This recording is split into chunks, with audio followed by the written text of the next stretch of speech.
Larry, good to see you. We're getting back to basics today. I want to talk about the in-service rollover at age 59 and a half. Should you really move your 401k? Once you reach 59 and a half, many workplace retirement plans allow for what's called an in-service rollover, but just because you can doesn't mean you should. Let's start with the basics. What is an in-service rollover?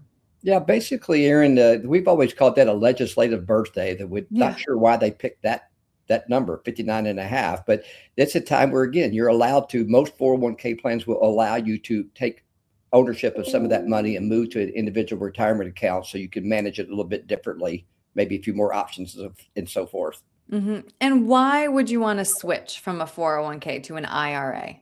Look, I think a 401k is awesome to help people accumulate money, take advantages of the match. I have a lot of thoughts about over contributing, but take advantage of what they're willing to give you. But as you get closer to retirement, there's so many more custom options that you should be taking advantage of that most 401ks just do not offer. So you have, with a plan or with you move it to an IRA, you can take advantage of some tax planning, some estate planning, and flat out just retirement planning as you get in that red zone or that five years or so from retirement, 10 years from retirement.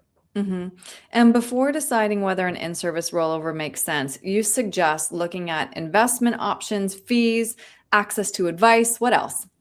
Yeah, so sometimes, Aaron, there's some hidden fees in a 401k. Now, there's times where you see some low cost ETFs in there, but many times you don't have access to an advisor. So you really, it's kind of like just keep putting money in there and let it do what it's going to Right, do without right. anything, without no general direction of that. So you have to really weigh that. But many times when you move with an advisor, there's some fee structure can be changed to where it actually isn't costing you more. Again, you just have to really look at it individually and make sure you've got a good customized plan around it.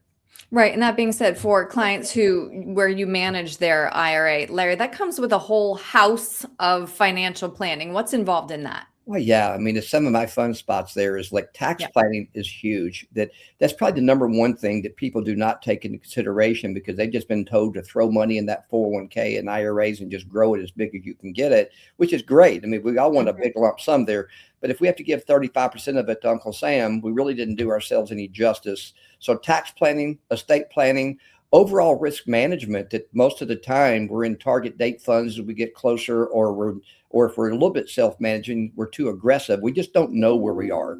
So Mhm. it's just great to get that feedback and let data and direction, just a focused plan, create it instead of just throwing it in the air and hoping for the best. Right, right. So are there any downsides or risks people don't realize when they roll their money out of a 401k while they're still working, especially around taxes, protections, or plan rules? Yeah, I mean, there's a little bit. I mean, again, sometimes again, there's some lower ETFs like I talked about in there, but also you can get a loan from a 401k where you can't borrow money out of an IRA. So that's something to look at if you have a reason to have a loan. I have had that happen before. We just left a certain amount of money in there because I still believe you should continue to contribute and get that match until you actually retire. But it Right. doesn't mean we shouldn't roll that money out.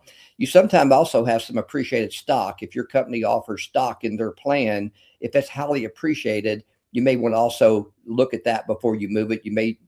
There's some tax rules for some NUA that you might be able to get that money out a lot more efficiently. So you do Mhm. definitely just need not to self do it. Make sure you meet with someone who understands how to put those plans together. Well, I like what you said at the beginning, kind of a legislative birthday gift almost, the option to do that rollover. So, Larry, if somebody wants to sit down with you and talk about their options when it comes to rolling over their 401k to an IRA, what's the best way to reach you? Yeah, they can give us a call at our office, which is 615-216-1048, or go to our website, sfawealth.com. Great. Larry, thank you very much. Thank you, Aaron.